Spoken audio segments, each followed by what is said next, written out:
আমার প্রিয় ভাইরা, প্রতি রাতে রমাদানে আল্লাহর ফেরেশতারা আহ্বান জানায়, ইয়া বাগিয়াল খাইরি আকবিল, ইয়া বাগিয়াশ শাররি আকসির। হে কল্যাণের পথের যাত্রী, আকবিল, প্রসিড, আরো ইবাদত করো, আগাও আগাও, আরো জান্নাতের নাজ নেয়ামত কামাও। হে অকল্যাণের পথের যাত্রী, আকসির, স্টপ স্টপ, অনেক হয়েছে। আন্না, এই রমাদান এটা পাপের মাস নয়, এটা ইবাদত করে জান্নাত কামানোর মাস। চিল্লায় বলো ঠিক কিনা? ওয়ালিল্লাহি উতাকাউ মিনান নার ওয়াযালিকা কুল্লা লাইলা। প্রতি রাতে রমাদানের প্রতি রাতে আল্লাহ তাআলা এরকম লাখো বনি আদমকে maaf করে দেওয়ার ঘোষণা দেয়, নাজাতের ঘোষণা দেয়। আমরা আল্লাহর পক্ষ থেকে মাফ, নাজাত চাই কি চাই না? আমরা যদি নাজাত পেয়ে যাই আর কিছু চাই? কথা বলে না, আমাদের নাজাত লাগবে। আওয়াজ করে বলেন তো কি লাগবে? আর জোরে আমিন। তাহলে রমাদানকে আমরা বুদ্ধিমানের মতো কাজে লাগাতে চাই কি চাই না? হ্যাঁ, বুদ্ধিমানের মতো কাজে লাগাইতে হবে। মুমিনরা স্মার্ট হয়। আল্লাহ বলেন, ও বিশ্বশিরা শোনো শোনো, তোমাদের জন্য সিয়ামকে ফরজ করা হয়েছে, ঠিক যেমন ভাবে তোমাদের পূর্ববর্তী উম্মতদের উপরও সিয়ামকে ফরজ করা হয়েছিল, লাআল্লাকুম তাত্তাকুন, যাতে করে তোমরা সবাই মুত্তাকি হতে পারো। সুবহানাল্লাহ বলেন, যাতে করে তোমরা আল্লাহ সচেতন হতে পারো। তাহলে সিয়ামকে, এই সামনে যে রমাদান আসতেছে আমার প্রিয় ভাইয়েরা, এই পুরো রমাদান ব্যাপী সিয়াম সাধন করা, সিয়াম পালন করাকে আমাদের জন্য ফরজ করে দিয়েছে কে? রমাদানের রোজা রাখার নফল নাকি? রমাদানে সিয়াম পালন করা কি নফল? সুন্নাত? তাহলে কি ফরজ? আওয়াজ করে বলেন, রমাদানের রোজা রাখা কি ফরজ? এটা শুধু আমাদের উপরই ফরজ না, আমাদের আগে যত জাতিগোষ্ঠী পৃথিবীতে এসছে সবার উপরে সিয়াম পালনকে ফরজ করেছে কে? সবার উপরে আল্লাহ তাআলা সিয়াম পালনকে ফরজ করেছিলেন। তবে ধরনটা ভিন্ন ছিল, এক এক জাতিগোষ্ঠীর জন্য এক এক ধরনের ছিল। আমাদের জন্য সিয়াম ফরজ টানা 1 মাস, 30 দিন বা 29 দিন। কোন কোন উম্মতের উপর 30 দিন না, মাত্র 3টা রোজা ফরজ ছিল। কয়টা? আওয়াজ করে বলেন। আপনাদের কি মনোযোগ আছে না গেছে? মনোযোগ আছে? তাকবীর পড়েন তো, লিল্লাহে তাকবীর। আমাদের 1 মাস সিয়াম ফরজ। পূর্ববর্তী অনেক উম্মতের উপর 1 মাস ছিল না, 3টা ফরজ ছিল। কয়টা? প্রতি মাসের 13, 14, 15 ফরজ ছিল তাদের জন্য। কারোর জন্য শুধু একটা, আশুরার রোজা।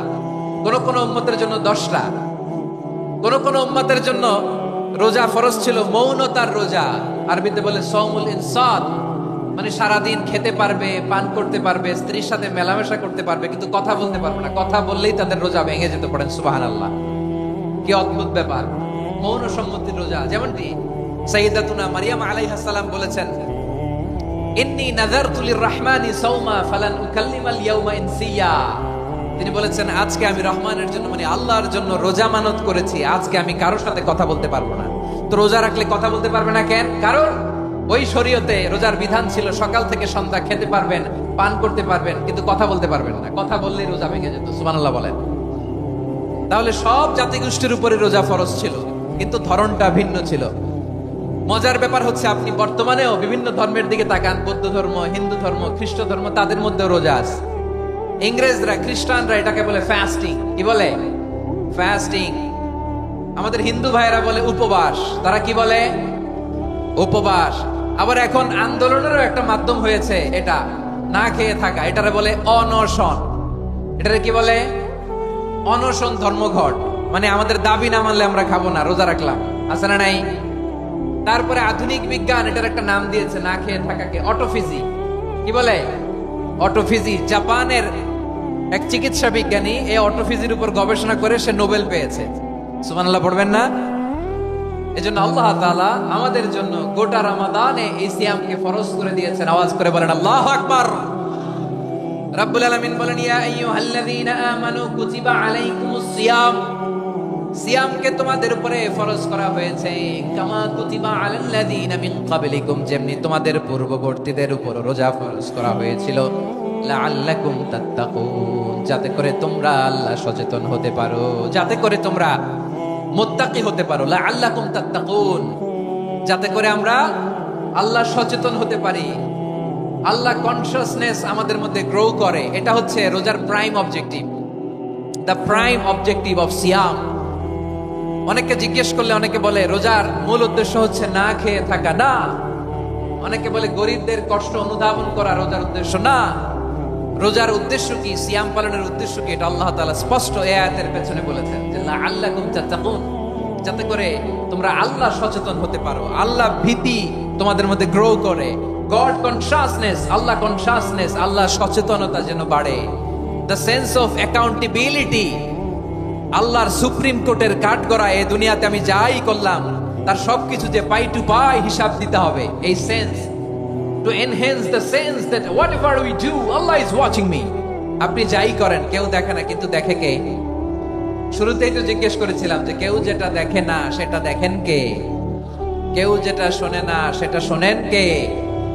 এর নাম হচ্ছে লাআল্লাকুম তাত্তাকুন, যাতে করে তোমরা আল্লাহ সচেতন হতে পারো, আল্লাহ ভীরু হতে পারো। দুনিয়ার কেউ দেখে না কিন্তু আল্লাহ দেখে, এটাই রোজার মূল শিক্ষা। আমার প্রিয় ভাইরা, আপনি লুকিয়ে লুকিয়ে ঘরের ভেতরে অন্যায় করেছেন, পাপ করেছেন, আপনার বাবা দেখে নাই, মা দেখে নাই, স্ত্রী দেখে নাই, কিন্তু দেখেছে কে? আল্লাহর চোখ ফাঁকি দেয়া যায়? আচ্ছা বুঝে থাকলে বলেন তো, সিসি ক্যামেরার চোখ ফাঁকি দেয়া যায় কি যায় না? পুলিশের চোখ, র্যাবের চোখ, বিমানবন্দরে কাস্টমস অফিসারের চোখ, কিন্তু আমার আল্লাহর চোখ? সবাই বলেন আল্লাহর চোখ ফাঁকি দেয়া যায়? এই সেন্সটা নিয়ে আসা নিজের মধ্যে, আমি whatever I do Allah is watching me, যাই করি আল্লাহ দেখে। লাআল্লাকুম তাত্তাকুন, রমাদানের রোজা, ইফতারি, সিয়াম, ইবাদত সব কিছুর মধ্য দিয়ে আপনাকে খেয়াল করতে হবে যে লাআল্লাকুম তাত্তাকুন এই স্ট্যান্ডার্ড এটা অ্যাচিভ হচ্ছে কিনা আমাদের, যাতে করে তোমরা মুত্তাকি হতে পারো, আল্লাহ ভীরু হতে পারো। তাকওয়া, এটা হচ্ছে the essence of Islam. What is তাকওয়া? তাকওয়া মানে কি? তাকওয়ার সংজ্ঞা অনেকে অনেক ভাবে দিয়েছেন। আমি সরাসরি সাহাবাদের কাছ থেকে একটা সংজ্ঞা আপনাদের শোনাচ্ছি। ওমরে ফারুক রাদিয়াল্লাহু তাআলা আনহু উবাই ইবনে কাব রাদিয়াল্লাহু তাআলা আনহুকে জিজ্ঞেস করেছিলেন, ইয়া উবাই মা হুয়া তাকওয়া, হে উবাই তাকওয়া কি? তাকওয়া কাকে বলে? উবাই ইবনে কাব তিনি প্রশ্নের উত্তর না দিয়ে উনিও আবার প্রশ্ন ছুড়লেন। তিনি বললেন, ইয়া আমিরাল মুমিনিন আমা সালাকতা তরিকান যা শাউক, আপনি কি কাঁটাযুক্ত রাস্তা দিয়ে মরুভূমিতে কখনো হেঁটেছেন? যে রাস্তার চারদিকে ক্যাকটাস, গুলমলতার কাঁটা, হেঁটেছেন? উমরে ফারুক বললেন, নাম হেঁটেছি। বালা, হেঁটেছি। কাইফা আমিলতা, কিভাবে হেঁটেছেন? উমরে ফারুক বললেন, শাম্মারতু ওয়াজতাহাতু, আমি আমার জামা, জুব্বা আর চাদর আঁটো করে গায়ের সাথে এমন ভাবে মিলিয়ে রেখেছি, এমন সাবধানে হেঁটেছি যাতে করে মরুভূমির ক্যাকটাসের গুলমলতার কাঁটা আমার গায়ে বিঁধে না যায়। উবাই ইবনে কাব বললেন, ফাযালিকা হুয়া তাকওয়া, আরে তাহলে আপনি তো ঠিকই জানেন তাকওয়া মানে কি, এটাই তো তাকওয়া। ওই রাস্তা দিয়ে যেভাবে হেঁটেছেন পুরো দুনিয়ার জিন্দেগিটা এইভাবে সাবধানে চলার নামই হচ্ছে তাকওয়া। চিল্লায় বলো ঠিক কিনা?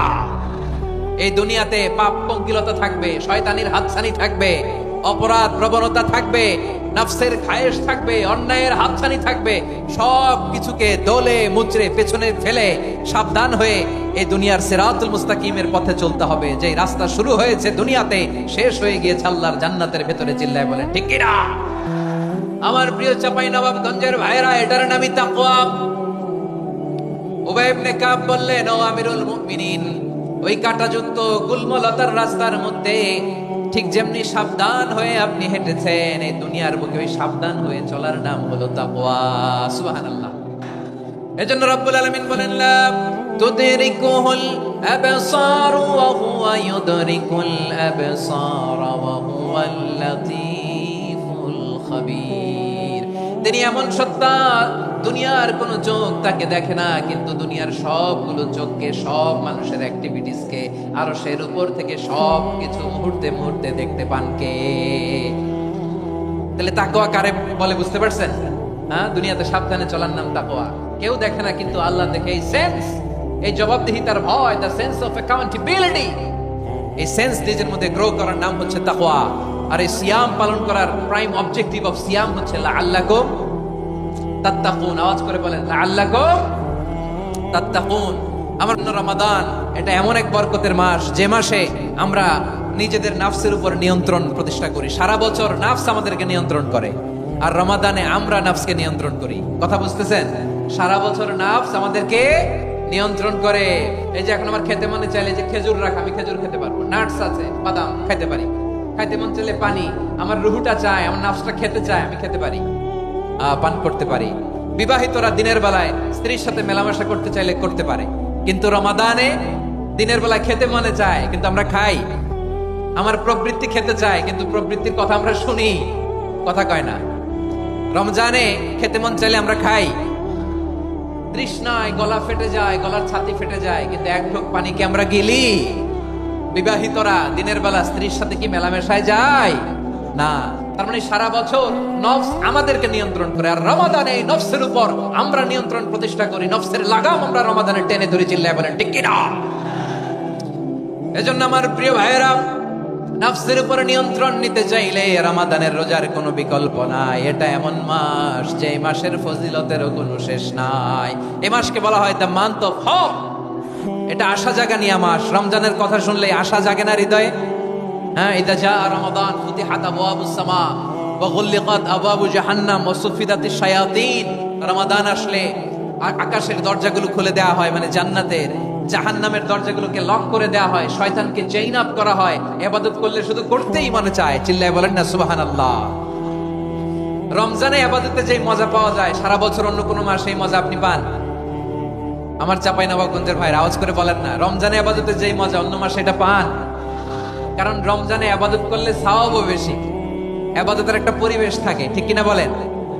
অন্য মাসে ইবাদত করলে এর সওয়াব পাওয়া যায় গাণিতিক হারে, রমজানে ইবাদত করলে সওয়াব বাড়তে থাকে জ্যামিতিক হারে। সুবহানাল্লাহ কইবেন না? অন্য মাসে সওয়াব বাড়ে গাণিতিক হারে, রমাদানে ইবাদত করলে সওয়াব বাড়ে কিভাবে জ্যামিতিক হারে বাড়ে দেখেন। রমাদানে একটা নফল করলে ফরজের সমান সওয়াব, একটা ফরজ করলে 70 থেকে 700 গুণ সওয়াব। রমজানে উমরা করলে হজের সমান সওয়াব। সুবহানাল্লাহ নাই? দ্য মান্থ অফ হোপ, আশা জাগানিয়া মাস। এই মাস আমাদেরকে হোপফুল করে, আশাবাদী করে। রমাদান যেমনি দ্য মান্থ অফ হোপ, আশা জাগানিয়া মাস, এট দ্য সেম টাইম এই রমাদান হচ্ছে মান্থ অফ ওয়ার্নিং, একটা ওয়ার্নিং এর মাস। নবী যেমনি আশা জাগাইছে, আবার ওয়ার্নিং দিয়েও গেছে, খবরদার। ওয়ার্নিংটা কেমন? আল্লাহর হাবিব সাল্লাল্লাহু আলাইহি ওয়াসাল্লাম মসজিদে নববীর ভেতরে হঠাৎ তিনি মসজিদে নববীর মিম্বারে পা রেখে বললেন আমিন। দ্বিতীয় ধাপে পা রেখে বললেন আমিন, তৃতীয় ধাপে পা রেখে বললেন আমিন। সাহাবারা অবাক হয়ে বললেন ইয়া রাসূলুল্লাহ, ইয়া হাবিবাল্লাহ, 3 বার শুধু আমিন আমিন পড়লেন, কেন পড়লেন আমরা কিছু জানি না, আমাদেরকে জানিয়ে দেন কেন আপনি 3 বার আমিন বললেন? রাহমাতাল লিল আলামিন আল্লাহর হাবিব বললেন, ও আমার প্রাণের সাহাবীরা, আমি যখন মসজিদে নববীর মিম্বারের প্রথম ধাপে পা রেখেছি, সাইয়েদনা জিবরিল এসে আমাকে বলেছে, ও নবী, আপনার নাম শুনে যে ব্যক্তি আপনার উপর দরুদ পড়ে না তার ধ্বংস। আপনি বলেন আমিন। আমি বলেছি আমিন।